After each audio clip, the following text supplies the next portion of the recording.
we ready?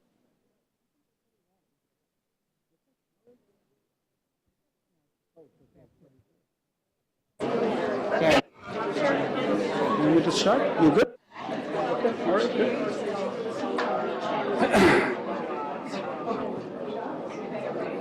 Good to go? Where's Bruce?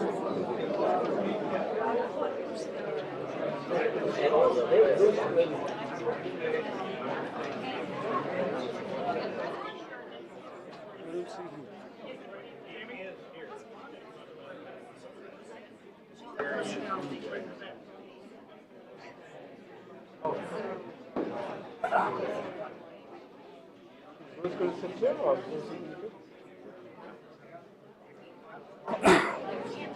I'm going to start. Hello, hi, good evening. Everybody's here. Hi, thank you for coming. Good evening and welcome to tonight's Coalition for a Planned Reston Community Forum. My name is Sridhar Ganesan and I'm Vice President on the Board of Reston Association. Most of you are here out of concern for Reston's future, a concern that is shared by Reston Association, its board, and the staff. Can you hear me well, everybody? Okay, all right. I'm sorry? Okay, good, I'll do that. I and CPR have been working together as well as separately on several issues facing the community as a result of the county's decision to amend the planned residential community zoning ordinance. Over the course of several meetings, as well as correspondences between RA, CPR, and the county, several specific concerns have been identified, highlighted, including but not limited to the following. First of all, we all know what the big one is, an increase in the overall density cap. The second big point that we've all been making is, the lack of an implementation plan for infrastructure, whether it's roads, schools, parks, and recreation facilities. The third is, of course, the grid of streets, as shown in the Reston Master Plan through the Hidden Creek Country Club. And fourth, of course, is the inclusion of, higher density in residential areas adjacent to the village centers as part of the Reston Master Plan Phase 2. Basically something that's coming down the pike in the future. So your feedback and voice is very important, has been very important, and that's the reason why we've been able to get all this engagement from the community during the last 1 year, whether it's through the South Lakes meeting or the Lake Ann meeting or the meetings that we've had at Reston Association as well. So this community dialogue that is taking place here tonight and the other opportunities that will come, hopefully very soon, right, are all going to help us galvanize the town, the city, Reston, and make sure that our message, as we continue to work with the county, is strong and is going to resonate with the county. The RA board continues to remain very engaged with CPR. We've been working together, partnering with them, going to a lot of meetings and corresponding with the county. So we're going to be working with CPR as well as the county staff, and we want to work with the entire community, and that's the reason why we are hosting this as well. We want the community's feedback, and so please stay engaged, stay involved as we continue to work with you to influence the future of Reston. One of the things, one of the outcomes even today, this is working. And one of the outcomes even as of today was the fact that, Kathy Hudgens got back to CPR today, agreeing to sit down and work through a schedule for holding smaller group meetings, and I'm sure CPR will be talking about that. So all this is happening because as a community, we are all super engaged, and that's how we need to be. We need to remain engaged, and please come to all these meetings and directly, work with us. Give us your feedback. Give your feedback to CPR as well as the surveys and other things that CPR is doing, as well as directly with the county, and that's ultimately is what is going to produce the outcomes that we want, we think. So with that, I'll welcome again to all of you, and please keep up this robust engagement, and I'll hand off to Bruce Ramo, I believe, from CPR. Bruce, are you ready? Okay, good. He's going to walk up. There he is in the back. But I'll be around. I'm going to be around. From Resident Association board perspective, we've got a couple of board members, 3 or 4 board members also here, and Larry is here, John Mooney is here, Andy Segal, Julie Bitzer, and I saw Venna here. So there are a lot of us here. Larry Butler, the new acting CEO, as well as the person that heads the land use for area for Resident Association is here as well as Kelsey Steffen. So we are all here. Questions here, offline. We can respond to it as much as we can. But with that, let me turn it over to Bruce. Good, thank you very much.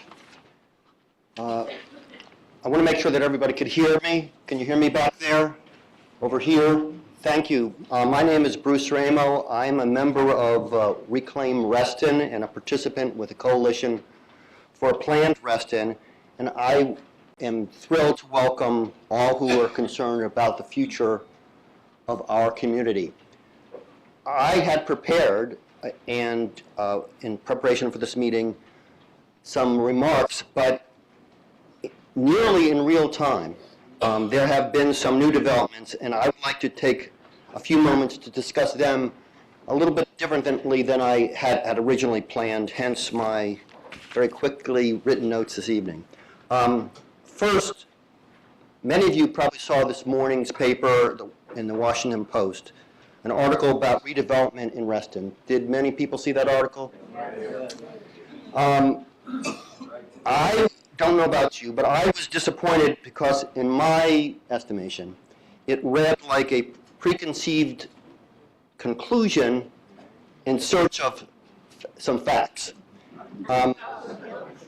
For those few of you that didn't read the article, in my opinion, it was founded on several questionable assumptions that are really essential to, I think, how we all feel about what's happening to our community.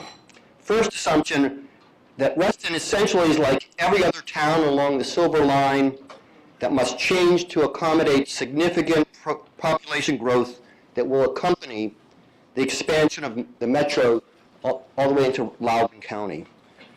The second assumption is that old folks in Reston just like to bitch about change and want to keep the newcomers out. All right.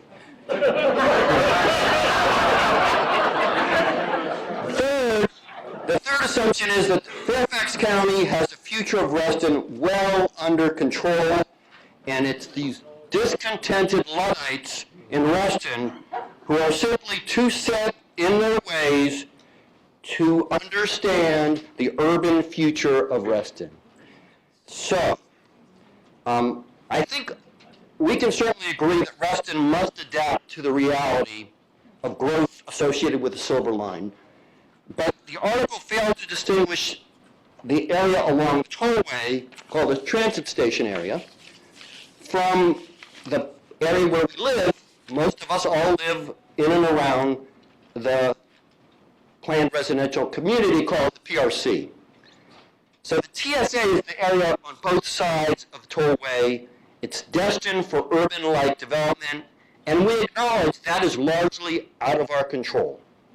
We only ask that some reasonable limit be set on the discretion for the density of the projects there, and most importantly, that the county get real about infrastructure. Roads, bridges, fire safety, and school districts to support those new neighbors, and the county not free ride on RA parks and facilities. The article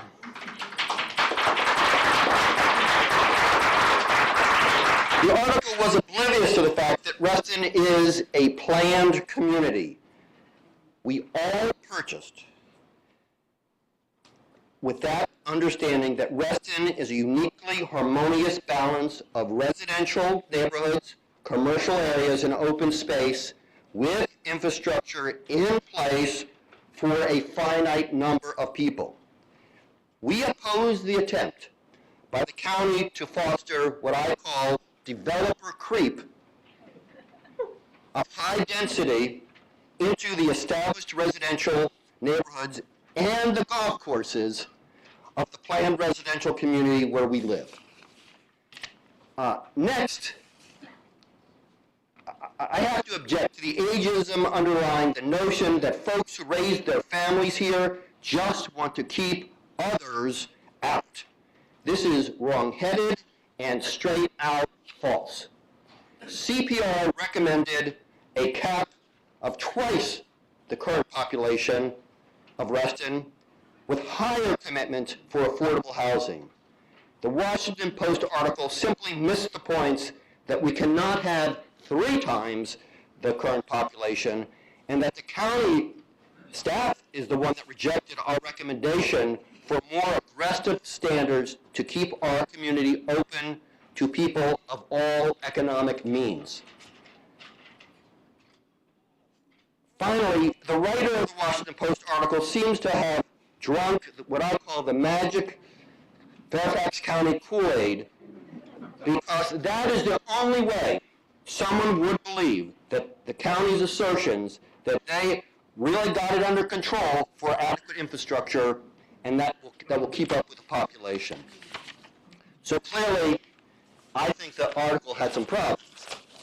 But, as was mentioned earlier, there is some late-breaking good news. Late this afternoon, and I mean late this afternoon, our supervisor agreed to continue to work with the CPR and RA on the master plan changes. Frankly, that's good. Frankly, I was prepared to be disappointed, and that's why I'm not giving the speech I've written before.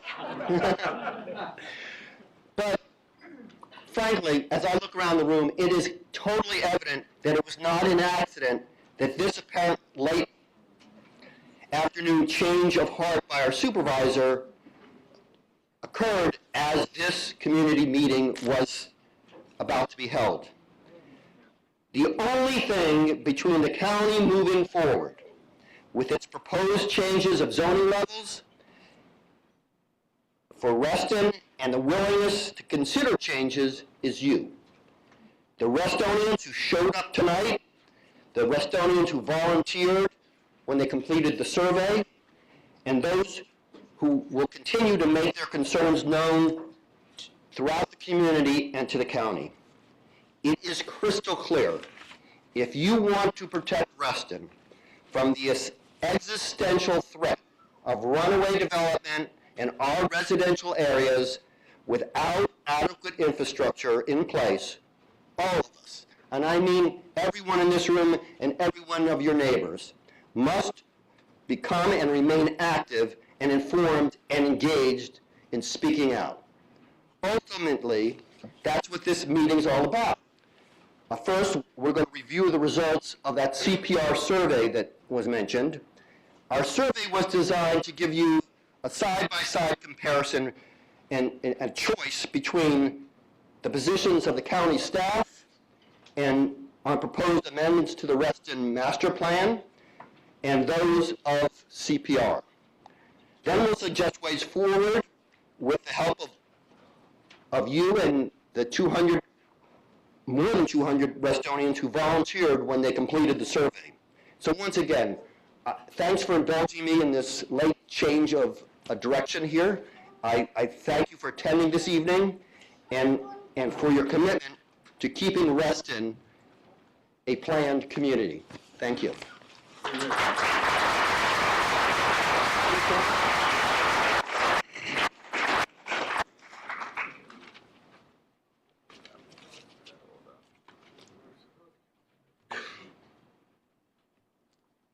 Okay, first of all, I'm Bob Petrine. I've lived in Reston for about 42 years and have been fairly uninvolved because of the position that I had in with the Federal Reserve, which kept me out of local affairs for a long time. So I've retired and have gotten significantly more active in everything but the economy. Don't ask me about rates. I was always on the supervision side to begin with. But What they've asked me to talk about is the online survey and the results that we generated from it. So I'd like to talk about the objectives. As Bruce had mentioned, we tried to keep it very concrete as you can, and as easy to complete as possible. As Bruce mentioned, the objective was to deal with the positions of the county versus the responses and the positions of CPR. Secondly, it was to articulate, at least on these 7 issues, the positions in the form of the answers to the survey.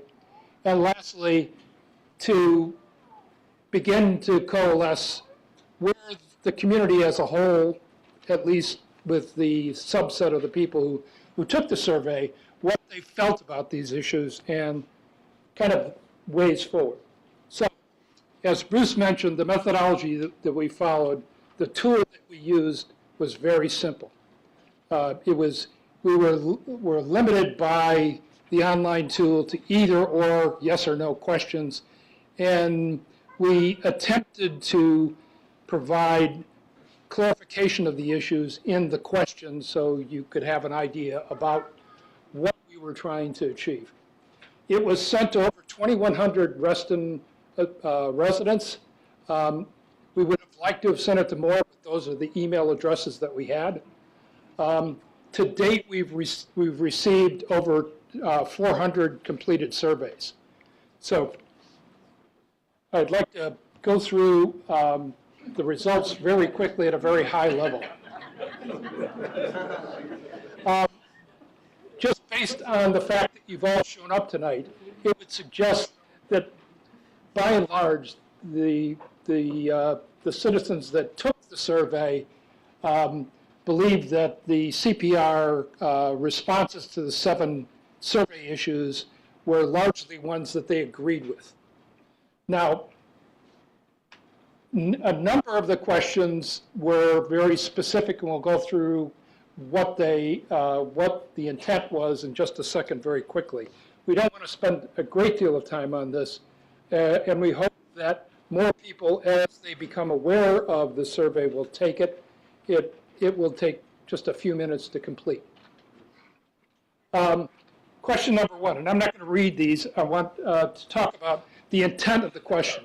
The intent of the first question was to ask about how frequent should the master plan for Reston be updated, and implicit in that frequency is the process followed, which includes community involvement. So the county's position was that the county's practice is not to amend these new plans within the first 5 years of their adoption, and about 13% of those who took the survey agreed. CPR's position was that the pace and intensity of development in Reston necessitate continuous improvement of the plan. Now, as one of my neighbors mentioned to me the other day, and this is just an observation, there's nothing scientific about it, it seems like ever post Bob Simon's death, the pace of change in this community has been exponentially increased. The county, apart from all the other things that have happened, including the potential move of Amazon into our area, have indicated that perhaps, if you want to be cynical, a cynical banker like I used to be, interest rates are going up, money is still cheap, we're going to develop. Personal opinion. So, second question, a population cap. In the Reston plan, the original Reston plan, there was a cap of 60,000 people in the plan. The current plan still has a cap, but they're talking about eliminating the cap and going to something flexible. So the county's position is the staff will monitor growth in Reston, and at some future date will establish a target for future growth. That's kind of backwards. If you look at the number of projects that have already been approved, There are, I believe, on the low side, there are probably 3,000 or 4,000 additional residents that have already been approved. And that makes achieving the target somewhat negligible. As opposed to the CPR position, which is as a planned community. Reston is a planned community. Reston must have a reasonable population cap as it did previously. And secondly, it should count all of its citizens, not just those that the county now wants to count, which excludes workforce and low-income housing. And the bonus, thank you. Bonuses. And, Take 1 second. yeah, For every affordable housing unit built, a developer gets an extra bonus unit that doesn't count. I didn't make it up. It's in the zoning ordinance. PRC zoning ordinance says that you will not count affordable housing, both workforce and capital A, DUs, affordable housing, nor the bonus housing that they permit, which is 1 for 1. but those people actually exist, and they require services like schools and roads and parks. They use the pools, they're members of the Reston Association, and yet they are disregarded in planning. Interesting proposition. Third question. Here we're talking about the neighborhood scale. Neighborhood scale as it relates to the village centers. In the current 2015 plan, there is their density for the village centers can be 50 dwelling units per acre. Even the county recognizes this is a lot of people, but their response was the scale, neighborhood scale of the village centers is an insufficient justification to limit redevelopment density or to require significant open space in the public plazas. So probably the best example of that is what has been approved for Tall Oaks. If you look at that, it has completely changed the character of Tall Oaks. It is no longer really a village center. It is a multi-use development. CPR's approach is redevelopment of the village centers must be sensitive to the scale of the existing neighborhoods and limited to mixed-use areas. Fourth, here we're talking about who's going to oversee this development. The county says, rely on them. They've done such a marvelous job that they have so many extra staff that they can afford to keep an eye on what's happening in Reston in the redevelopment and monitor the infrastructure needs.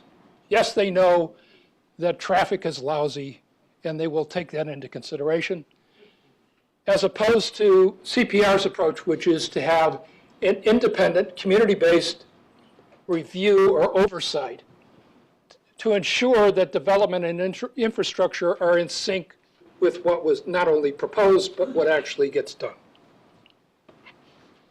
Question 5.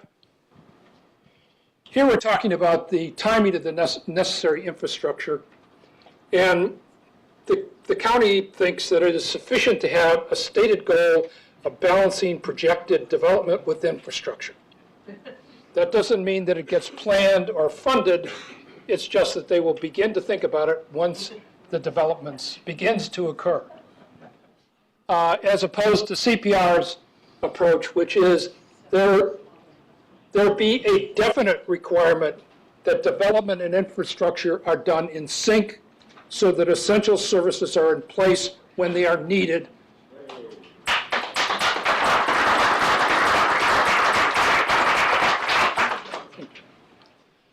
Question 6 relates to developments of particularly high-density residences. The example that we used here, because it's a specific example, is St. John's Woods. And whether that should be developed as a high-density residential just because the owner thinks that they ought to. And as we can see, the county believes that, yep, it should be developed as high density. CPR's position is the redevelopment of St. John's Woods, which is miles from the TSA, should remain compatible with the density and scale of the surrounding community. A reasonable position to have. And the final question has to do with the mapped road. The mapped road is, at least internally, is referred to is the road from nowhere. And what this is a very short road, which depending upon whom you talk to, is either going to be developed, is being considered to be developed, or where did you see this line on a map? In the post. Good point. And this represents, is particularly important if you look at the master plan the requirement of the master plan that there be 2 golf courses in Reston. And this would probably be very detrimental to the viability of Hidden Creek. I'm no golfer. I have no dog in this particular fight. I'm not a member of the country club. But they're taking away, if they knock this out, it is very probable that the land would be developed. Because there are not 15-hole golf courses. So the planned road does not negatively affect the viability of the course. I disagree. The road across Hidden Creek Golf Course is a violation of the requirement of the plan, which the county has said that they are not going to change until at least 2020. So we have a lot to see what's going to happen with this. So the last thing yes, go ahead, I'm sorry. Wasn't that one of the things that they added after they were done with the master plan anyway, this last revision? Yeah, the question wasn't this something that was added to the master plan after it was approved? Which they say we can't do? Which is an issue that they say we can't or don't want to do. But it's still under consideration. In all the Mark Malcolm, in all the discussions that have been going with the Reston master plan, the county updates its comprehensive plan routinely and regularly that impacts Reston. And the Reston portion of the county's comprehensive plan, its last update is March of this year. And it's done on almost every year basis now. And it is the county's input inclusive of that road that we just talked about. The thing is how do we, as a Reston community, interface with this county updating the comprehensive plan without any interaction of the public groups? Okay, I'm sorry, we will take up this question. It is an absolute stupendous question. Yeah. And a big issue. But the last point that I wanted to make, and I probably overstate my welcome anyway, is that 278 people have offered their help to keep Reston a planned community as a result of the survey. And we hope many more of you will. And I'm going to turn over the mic to Dennis Hayes, who will go into the next steps. Thank you, Bob. Good evening. As mentioned, I'm Dennis Hayes. I'm the president of the Reston Citizens Association. We are celebrating our 50th year in service to Reston this year, and as I look out here I see about half of you have been on the board at one point or another. So I have a nice, warm, fuzzy feeling as to how that goes, and appreciate all the service. I'll mention last Friday I was down at my alma mater at the University of Florida, and I had been asked to give a speech. I was a State Department guy, Foreign Service, and I was asked to sort of talk about how my Foreign Service experience related to where I am now, working on a more local level. So the title of my speech was, "What Dealing with Dictators, Drug Lords, and Human Rights Abusers Has Taught Me About Working with Local Government."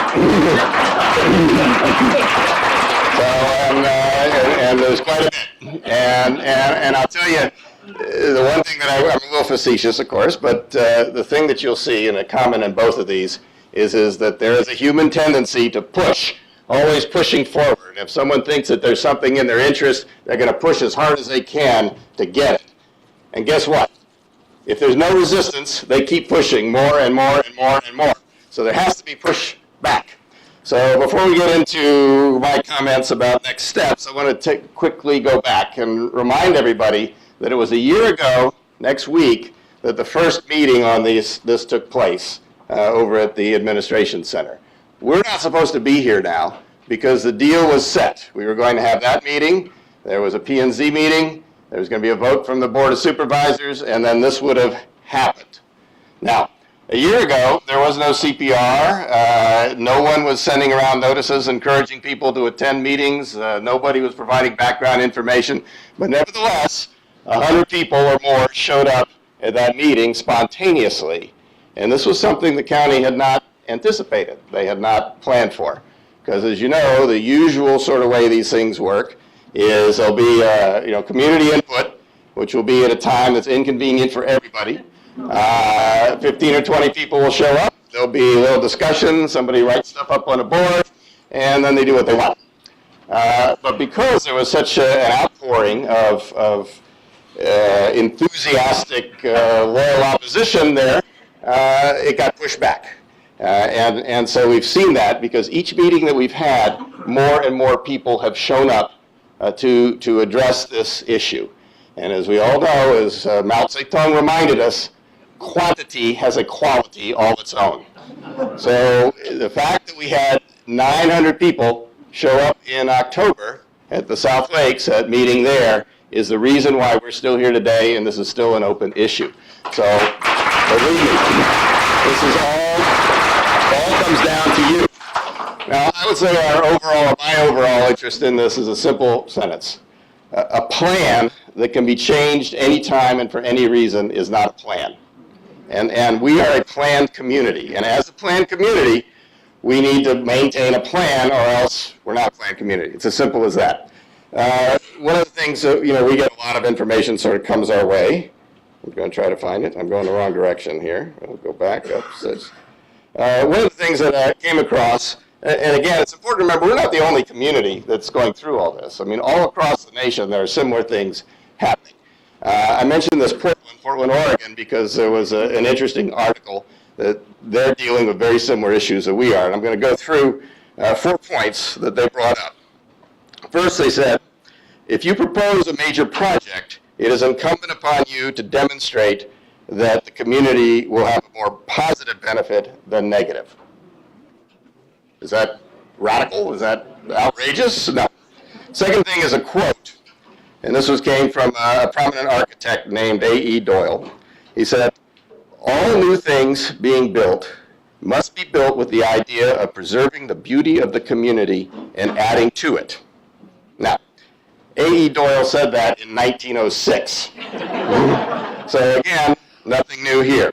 The third point is, you don't address regional problems by damaging successful communities.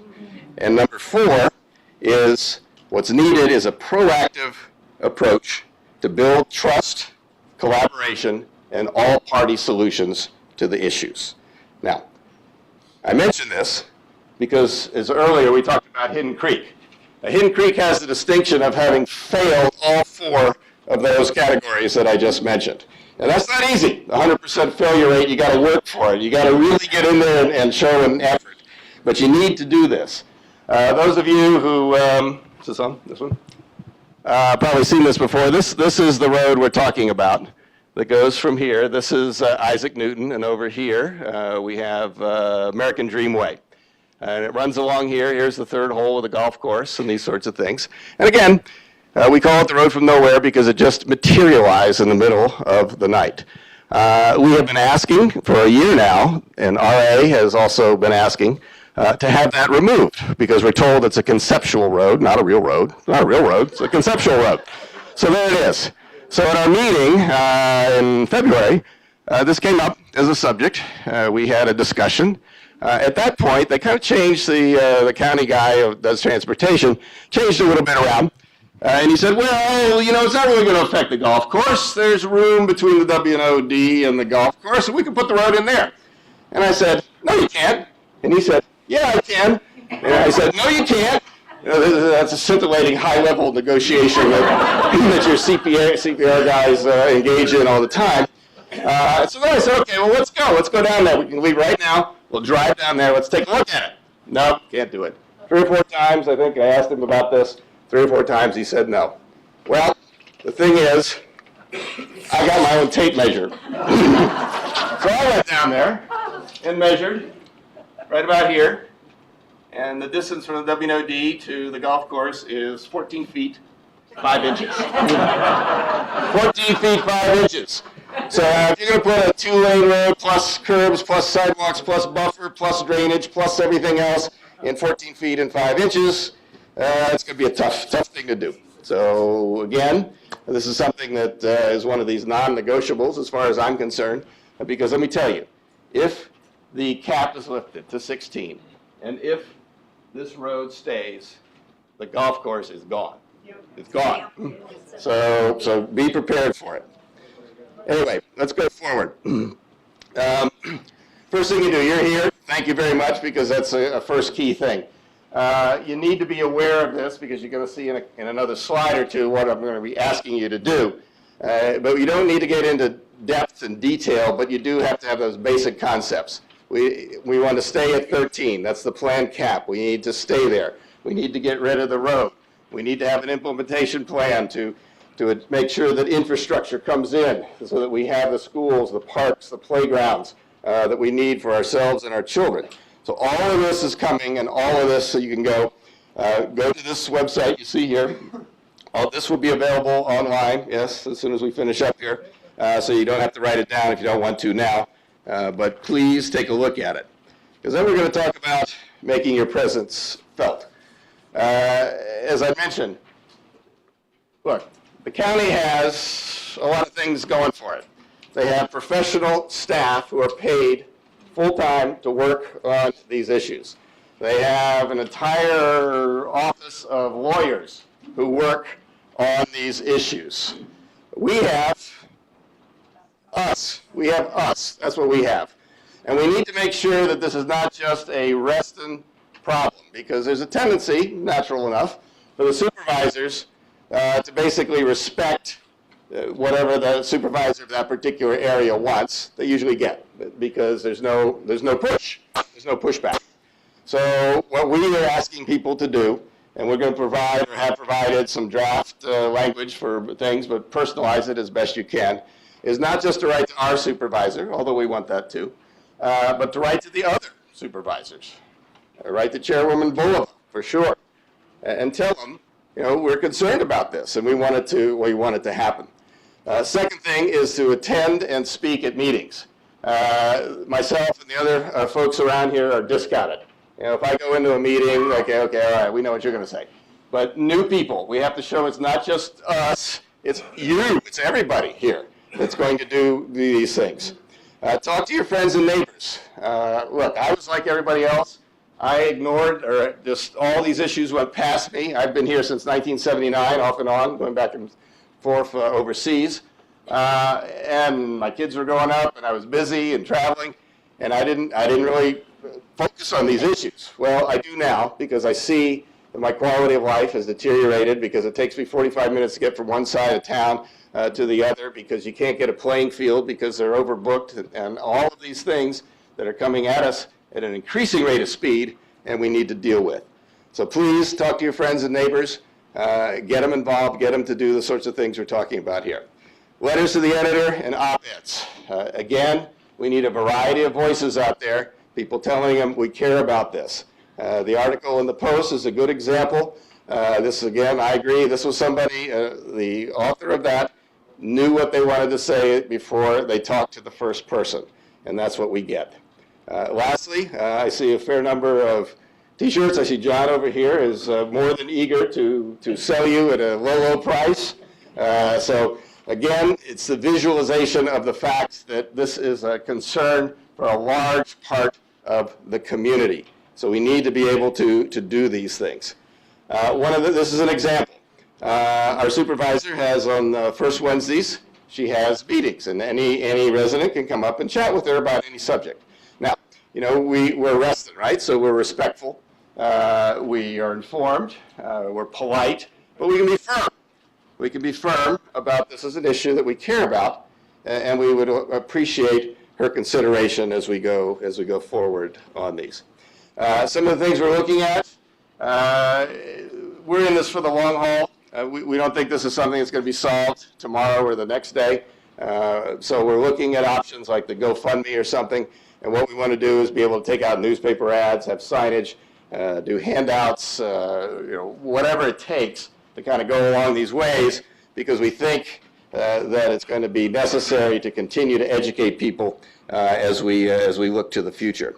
And speaking of looking to the future, all of this, I mean, our form of government is such that our supervisors, the Board of Supervisors, has the ultimate authority on all of this. We've talked about, some of my colleagues have spoken about the concept of one Reston. I feel very strongly we are one Reston. Everybody is here for the same reasons because Reston offered something that other communities around here did not. And that one Reston includes the TSA corridor. We're not North Reston and South Reston, we're Reston. And we need to think about that. And as our county and our people look towards what is the infrastructure, what's needed to do this, that is our goal. That's what we're going to hold on to. Now, we don't have elections until 2019, but as we know in politics, that's a blink of the eye. One of the things I'm proposing, and we've talked about, is writing letters to both parties, and if there's more than two parties or independents, we'll write to them too, and basically say we would appreciate your thoughts, and we would love to have your support on these issues. Don't come to me 6 weeks before the election in 2019 and tell me that you're with us. Come to us now and tell us you're with us, and good things can happen. Same thing with other elected officials, our state and our county officials that we need to kind of work with and go through as we do these. We're going to be working out, we're going to ask that 200 and however many, and maybe some more folks, we're going to ask to kind of come and we can work together and kind of figure out how to put a point on some of these things as we go forward and move to what we want to do. I'm going to end with two quotes. You probably heard them before, the Margaret Mead quote, and that is that you never doubt that a small group of thoughtful individuals can change the world because it's the only thing that ever has. And the other quote that I like is from Gandhi. See, I got Mao and I got Gandhi into the same thing here, so it is. And he says, first they ignored us, then they laughed at us, then they fought us, and then we won. Okay, we are at the fight. We're at the fight stage. And so let's hope we kind of move it forward there. If we all stick together and we're clear and focused and reasonable folks like we are, then I think we do have an excellent chance on that. Tam, do you want to come up and tell us what we're going to do next year?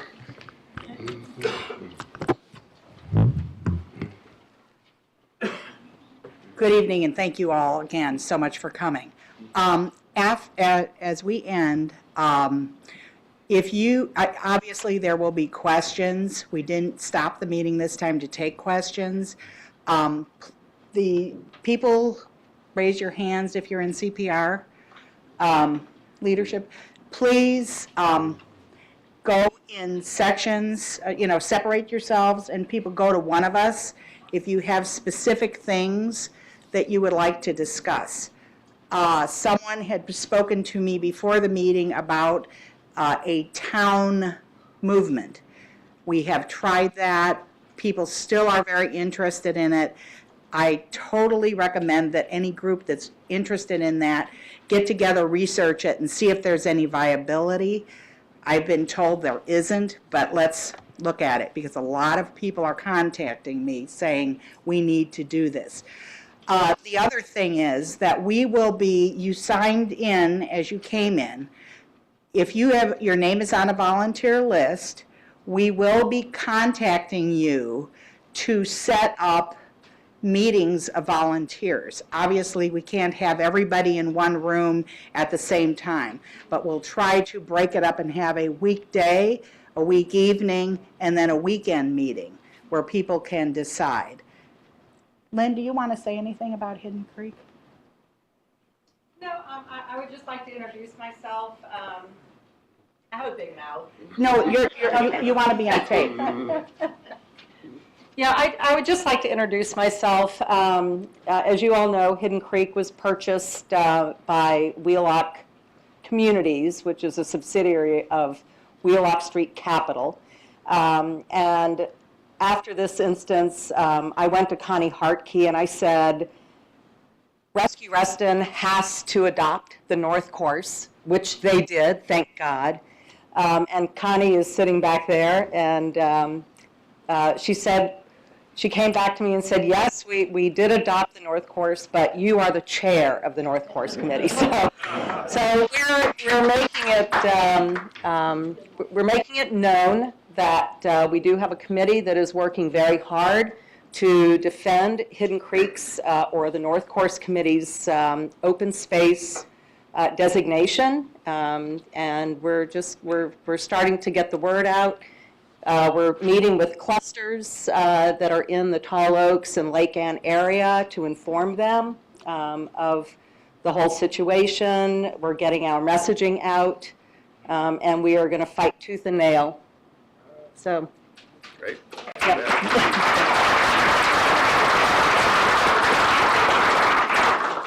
Lastly, one more thing. This subject cannot be internally Reston only. This is bigger than Reston. Reston is, in every urban planning textbook, the premier planned community of the world. It is becoming decimated by what we're seeing.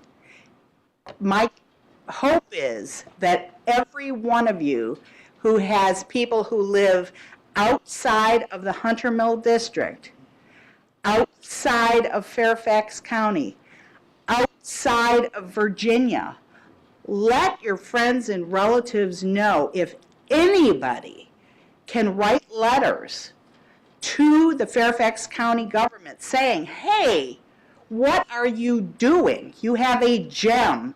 Why are you ruining it? That would be extremely helpful. So, John? Just one request. You may be planning on doing it at the end of the meeting, but many may not know the stages that the county would have to go through to do this and the general time frame they propose to do it in. Yeah, just let me pick up on Tam's comment about other communities. And we have been approached and received tremendous support, for instance, from the Great Falls Citizens Association, from the Hunter Mill Defense League. We're in contact with McLean and Oakton and Herndon and all of the Fox Mill. I mean, all of this, because obviously anything that happens to us affects them too. And again, it's live, work, play. We live, most of us live here. Some of you may work here. The people who work here come into here, and so they have an interest in doing this also. So again, one of the things that we think is necessary to succeed is to broaden this out to as wide an area as we can and get as many allies as we can. So we're going to work on that aggressively. To John's point, there were three stages to what's happening.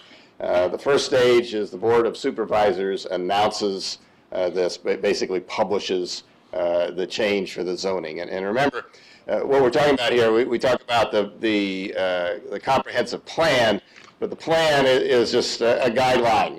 It doesn't have the force of law. Zoning has the force of law. So what this is going to do is change the zoning, which then has force of law, and we have no way to deal with that. And we've already been through this with the TSA, with the transit area. Anybody who's lived in Reston knows that for forever, the transit area was the employment corridor, and you had the sort of campus-like 4-story buildings all over the place. You probably noticed a lot of those are now holes in the ground as high-rises are going up. I wish I could tell you something different, but that battle is gone. There's not much we can do about it. But we can do something about the rest of Reston, the PRC area. So the first issue is the Board of Supervisors publishing this, and that's what we've been holding off for a full year now. We've stopped that from happening, or at least made it so that they want to continue to talk to us along those ways. Then there will be a meeting of the Planning and Zoning, the countywide Planning and Zoning Commission, and then finally a vote by the Board of Supervisors on the action itself. Not to get too far ahead of ourselves, but one of the things that we would like is if those meetings are scheduled, we would want you and all your friends and bring the dog and you know, whatever we can do, wearing yellow to go to these meetings to make sure that, again, as I said, it's a question of there's push forward and we have to push back. I think we can. I think we can be successful, but it will take all of us to do that. What legal recourse do we have? We've looked at it. One, as you know, it's extremely expensive. The county has dozens of attorneys who work for them at no cost, effectively, because who's paying their salary? We are. We are. Unfortunately, we can't tap into that. Maybe some of my colleagues know a little better, but we don't see a legal. There's 3 ways to approach this issue. I mean, you can look at it from a legal issue, you can look at it from an economic issue, and you can look at it from a political issue. The legal issue, as I said, we've looked at it. If there's any attorneys in the room that could help us, believe me, we would love to do that.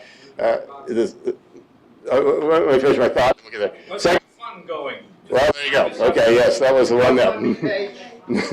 The second area is the economic. There we're dealing with, it's us versus the developers. I don't know about you, but they tend to have more money than I do on these sorts of things. So again, that's difficult. But the third area is the political area. And make no mistake, this is a political issue at this point because we're all here. And that is the one that I think we have the best shot and the one that we can push forward the hardest on and the one that we can succeed on. Yeah. Yes, ma'am. I wanted to share with everybody, there is one email which will get to the entire Board of Supervisors, so write it down, all one word. Can I just comment on that? That email can be available on our site. However, we would prefer, it's a pain in the neck, but when supervisors get a mass email, are you going to read that? No. If it's an individual to Sharon Boulevard only, they will tend to look at that. So for that reason, rather than, if you can't do anything but a mass email, that master email to the board, I think it's to the clerk, isn't it? Yes. It's clerk to the boss, BOS, Right. fairfaxcounty.gov. Yes, and the clerk will distribute it. But again, these people receive hundreds of emails, and they're not going to pay attention to that. That's fine, Yeah, you but bet. my point is, it's much more effective if it's an individual. Okay. All right. Are we going to take questions, I guess? It's up to you. Okay. You got to come up and, Bob, have a mic because this is being recorded. There you go. Oh, thank you. I just wanted to make a short statement. First of all, I wanted to correct something you said in your earlier remarks. You talked about the developers creeping. They're leaping. That was Oh, okay. Secondly, I know we look alike. yeah, okay. You talked, we've been talking about the political and economic aspects of this. Yep. I'm wondering, I'd like to suggest one thing that I don't know if it's been brought up to Fairfax. I know they want the development and to get the tax money and so forth and so on. I grew up in a semi-planned community, not unlike Reston, 60,000 people. It was a suburb west of Chicago, Frank Lloyd Wright's home. And great community, planned, developed, no school buses, it was a rectangle. And they had a school every 4 blocks designed in this town. Everybody walked to school. But anyway, when it got to the 50s and 60s, development came in, tearing down the beautiful houses, putting up big apartment buildings and condos, and the property values went down, and the tax base went down. And I think the county should know about that, because it affects It does. it affects the money, and we know that they're follow the money people. Sure. And the last thing I'd like to say is, yes, I think development should follow the silver line, but follow it out into Loudoun County. Go get it. Okay. Yep. Dave, then over here. Wait a minute, this lady's. Oh, sorry.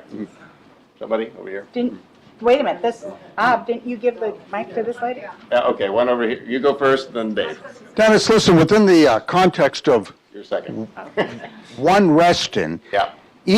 are the county's plans for Reston Town Center North part of our consideration? Yes. They most definitely are. Yes, that And is we're part of the waiting. PRC. We have had, this is Town Center North. I came into this through the library. I'm a friend of the library, and I'm also a library advocate, and the difference is the advocates are the militant wing of the Friends of the Library.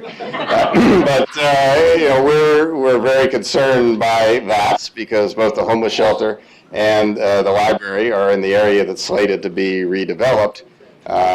There was a plan for the county to do something last October. We're still waiting. We don't know why, but apparently whatever proposals were made did not satisfy enough people to move forward. So it's still an open question, but it's very much on our agenda. Yes, ma'am, over here. Oh, hello. I just think another component of this could be social media, and probably should be, both for advocacy and for information. Right. It's a way to garner support. Also, you can have pictures, you can have all kinds of stuff to get people going. Yep. So whether it's Facebook or Twitter, I happen to be fond of Twitter, but Facebook's fine. More people probably use it. I think both are really valuable tools. May I please interject on this wonderful woman's comment? We absolutely are desperate for technically able people to help us. We really need that. That's something we're missing. We also, I would like to put out a call for a graphic artist, graphic designers. We would like to get a smashing CPR logo. So that is another need, and thank you.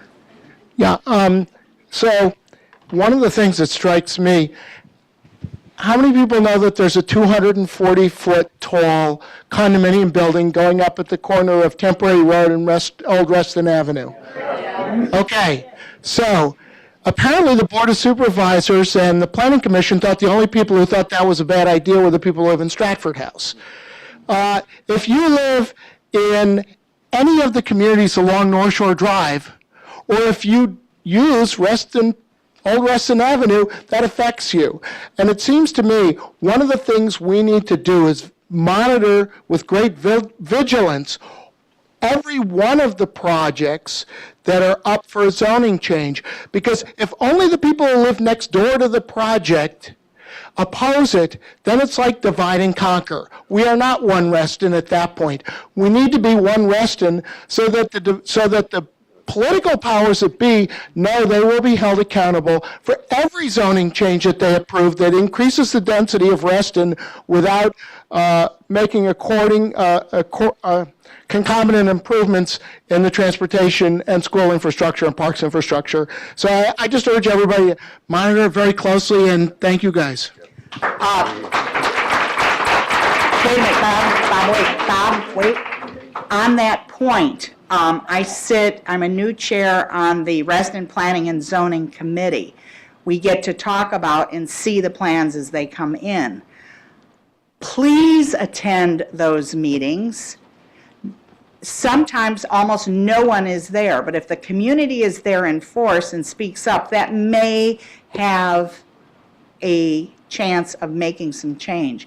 I will tell you, the community is slowly morphing to asking more and more deeper questions about what are we doing.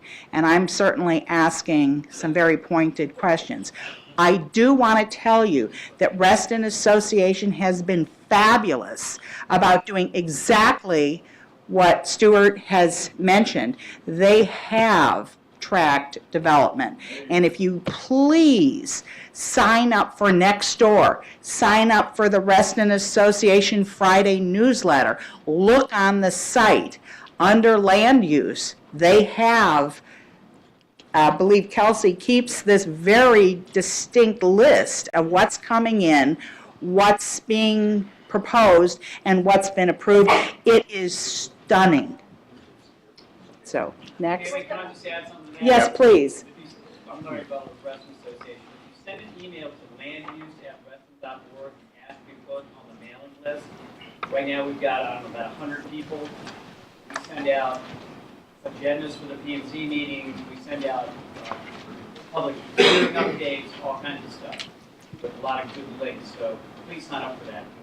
There you go. I cannot thank Reston and tell you how competent Reston Association is in this area, keeping us informed. Landuse@reston.org. Other questions? Yes, there's one way on the far side. Yeah, go ahead. One here, You've one been, there. One over there? okay. No, No, it doesn't please. matter. It doesn't matter. It Got doesn't one over here, Bob. There's one over there too. Couple over there. Over here. That way. He's got a mic. Keep the mic? Why would he keep the mic? Hi. In addition to that wonderful call for specific expertise you just made, I would like to suggest that perhaps, unless there's somebody already affiliated that I'm unaware of, you might want to call for someone who's retired from a career in communications, maybe specifically political communications, Sounds so good. that we have somebody guiding an overall tone to, because, for instance, your point about Twitter is extremely well taken, but that sort of thing can blow up and then deflate very quickly. And we might want to pace this, particularly if we're going to get involved in the Board of Supervisors campaigns for next year. So I think somebody looking at an overall direction, somebody looking at the overall tone and what tone you want to take at what point in a particular process would be really useful. And if we could find somebody who's retired from that who would work pro bono, that would be great. Thank you. Sir, did you want to speak? You have to hold it.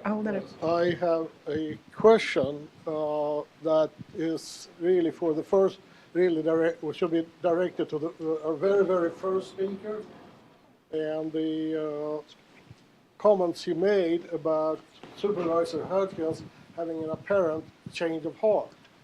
How far can we trust Supervisor Hudkins? Is she just gonna say, well, gee whiz, well, we need to listen to you guys? This one's for you.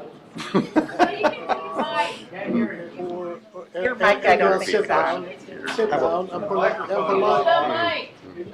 You're holding it, you gotta turn it off. Look into it. Just get Just it. answer, you can answer. Is Supervisor Hudkins just gonna sit there at this meeting, politely listen to the words, and then go off and do her own thing like she always has? Okay. Without really taking anything into consideration but her own, because my experience, I lived in Reston for almost 26 years now, and my experience after she got into office has been that Supervisor Hudkins represented nobody but Supervisor Hudkins. And so there is a matter of trust. There is a matter of trust here. And how far can we trust Supervisor Hudkins? You're going to answer that? This is trick from perhaps, but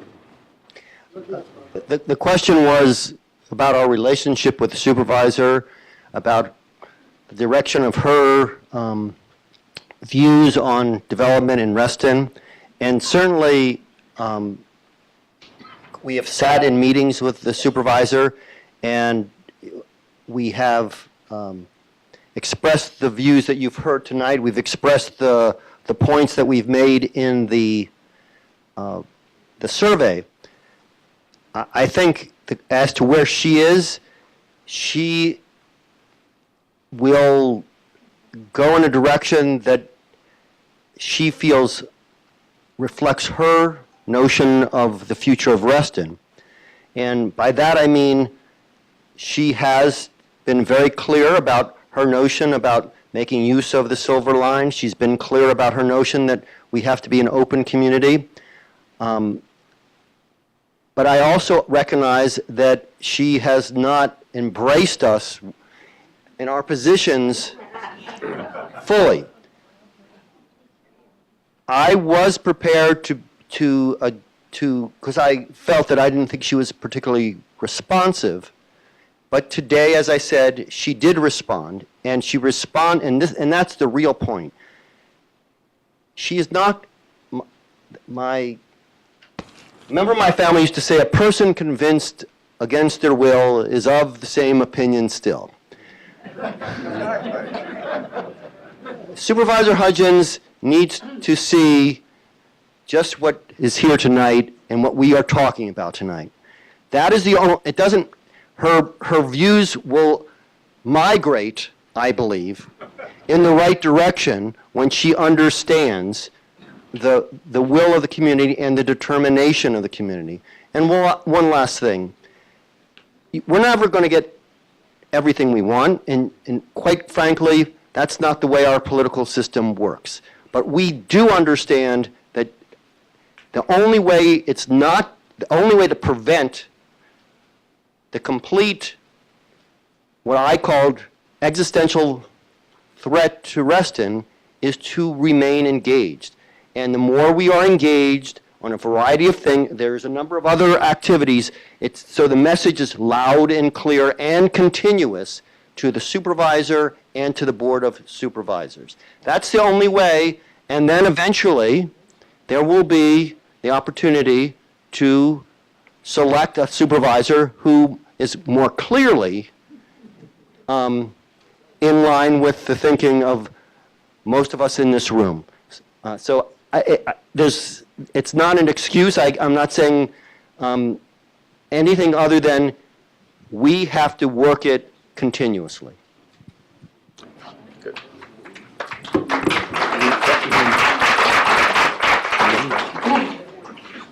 Hello. Hi, my name's Sandra Clausen. I'm from Newbridge Cluster.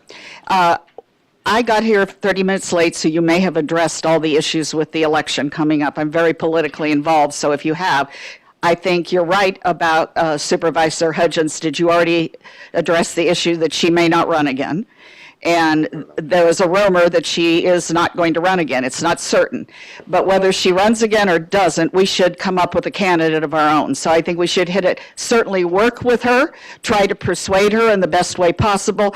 But I think the key thing is we need to find our own candidate who is with us and start grooming that candidate and start working in that direction right now. I think this is really important.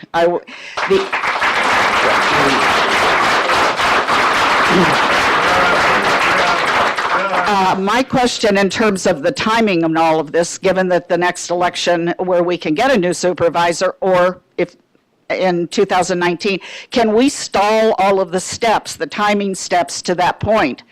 I think that's pretty important. So that is my question. Is there a way we can stall this? Thank you. Well, we've already taken a year off the clock here, and I agree, and we're coming at it from a slightly different angle in that, look, Reston is a nonpartisan issue, and we feel that the issues that we're all talking about here today are ones that should be embraced by every single candidate for election in this community.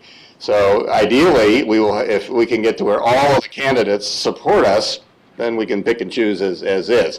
But if, I, for one, if the two major parties don't put up candidates that I think embrace what we do, I will look for somebody else.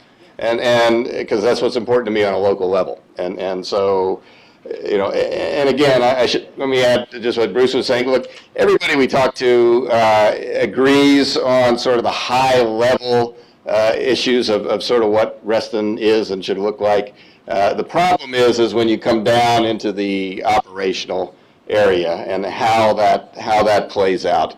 And there's a very stark difference between our vision and what the county is proposing. And picking up on some of the other questions that are here, you know, as Terry has done a lot of research on this, is the county loses money on a 100% occupied new building because of all the social services and schools and fire and all that. They make money on a vacant warehouse because of taxes and everything. So it's a short-term fix, and yet the county keeps pushing along this line, even though in the long term this is not going to help them, us, or anybody in this community. But as you can probably tell, I see this as a political issue and a concern, but it's one that I think we want people to come to us and tell us that they support our principles, and then okay, we'll go from there. Now, we promised to get everybody out of here by 8:30. It's 8:16 or 8:17. So we have a couple more questions perhaps we can take. I see a gentleman. Yes, indeed. My name's Steve Weissman. Yeah. Seems, That's not on, Bob. Is it on? Look for the green light. how's that? There you go. Is that good? Perfect. All right. I'm Steve Weissman. We have personally seen Supervisor Hudgens in front of maybe 900 people resist any change.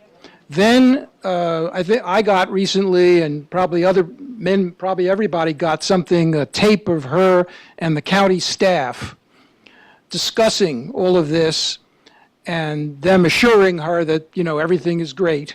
Doesn't need to be any change. She sent that out recently. Today in the paper, paper this morning, the article that everybody's complaining about, she is prominently quoted. And it's very clear that she's against us. And finally, it appears that she's the real target that this group should have, in the sense of either changing her mind or forcing her to change her mind or forcing her not to run or getting another candidate, because if she goes the wrong way, what hope do we really have of getting other supervisors from other areas to agree with us?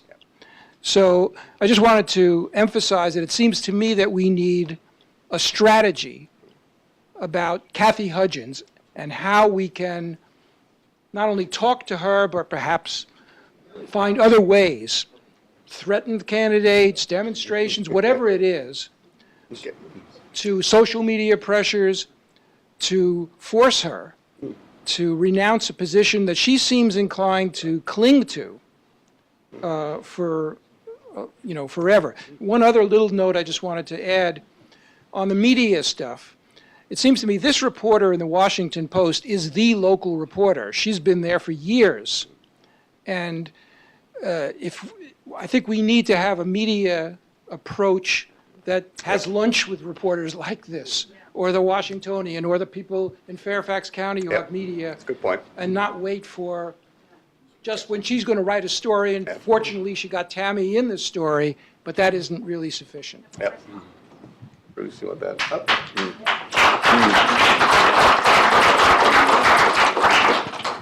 A couple of things regarding the supervisor. We're going to work with her. She is the supervisor. She has the vote now, and which doesn't mean that we don't continue to make it very clear that what the expectation of the community is, and to make it clear on other fronts that whoever will be coming up behind her from whatever party has to be someone that the community feels is strongly on our side. I don't think there's a magic pill that we can say freeze everything until November 19th. So we have to continue to work with the supervisor and to let her know that the other supervisors are seeing what's happening in Reston. That exposure is as important as anything else. That's number one. As to media, we suffer significantly in Reston because we don't have a media outlet that is directly tied. The various media outlets we do reach out to, they come in and out. They have different folks that are or are not interested in us. So I don't want to suggest in any way that we have ignored them, but it is challenging, and we certainly welcome folks that have strong media backgrounds to participate with us. That's one of the volunteer areas we're looking for more support. We've had some good folks have stepped up, but we certainly agree. But this is a full frontal. Full frontal. Nothing is unexposed here. We want traditional media, we want social media, and we need traditional people speaking up as individual citizens. So this is across the whole board. Yeah. Just real fast to add to that, as you know, we're a combination of three associations. All of us have our own particular interests, but we come together on this. And if you want to volunteer, and you do, because believe me, you've seen there's dozens of these meetings that take place, and they're important, and we need to have somebody there. And there's only so many hours and so many meetings that half a dozen or a dozen of us can go to. So, think about it. If you want to volunteer, at RCA, we have elections coming up. We have some board positions we'll be looking at. We have committees. I know Reclaim Reston has also got always looking for new volunteers who can help out, particularly in some of the areas that Tam mentioned. Reston 2020, if you've got a skill in writing and a view that you want to get forward, they're the place to go for that. So think about any or all of those. We would love to have you with us. Now we have another question. Who's next up? Yes, sir. Hi. Tonight I brought in some copies of some brief guidelines as to the forming of a town. And they're from an article in Slate magazine a few years ago, and they're still probably current as ideas today. I have 10 copies. They will be available at the end of the meeting over in the corner there to the first 10 interested parties that appear. They shall each have a copy. Okay, thank you. All right here? Yes. Okay. I'm so glad to hear that. I feel like I'm tilting it.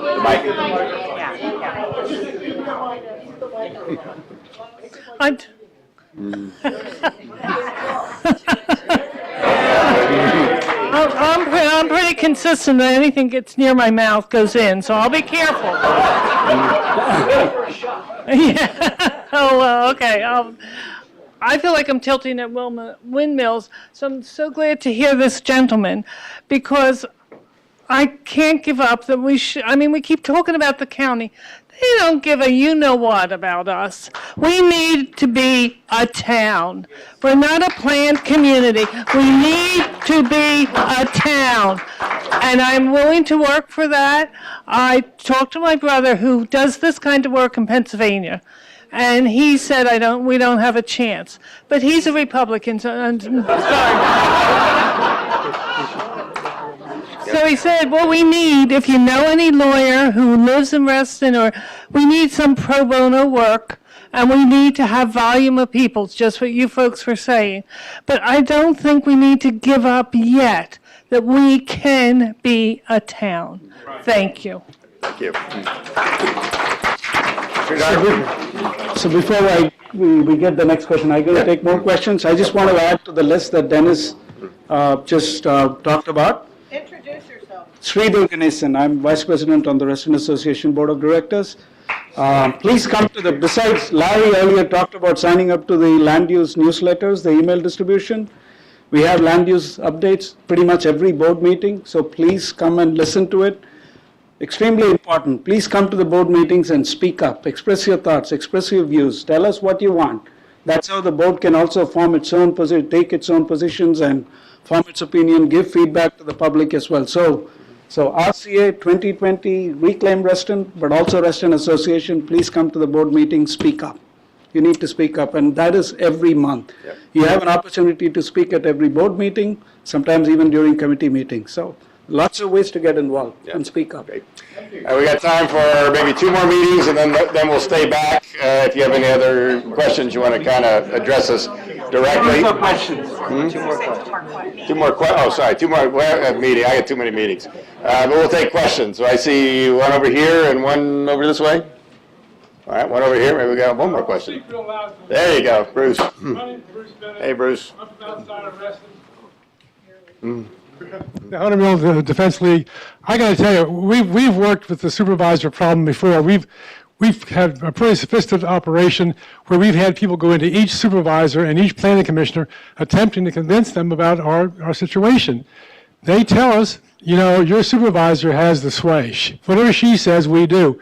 None of those people read the stuff that you produce for your particular area.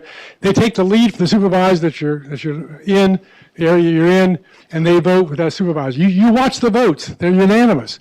It's pretty ugly, frankly. And I got to tell you, I think the politics of this thing is really where you got to get to. You got to fix the politics, and you got to change your politicians. And I think you have to reach out and get those people. Don't expect them to come to you. Go find those people. I mean, they're out there who can do a good job and run, and you need to tell them you'll support them and get them elected. Okay, great. Okay, one final, and then if not, we will thank everybody for coming here. Please stay focused, stay with it, and be in touch. Thank you.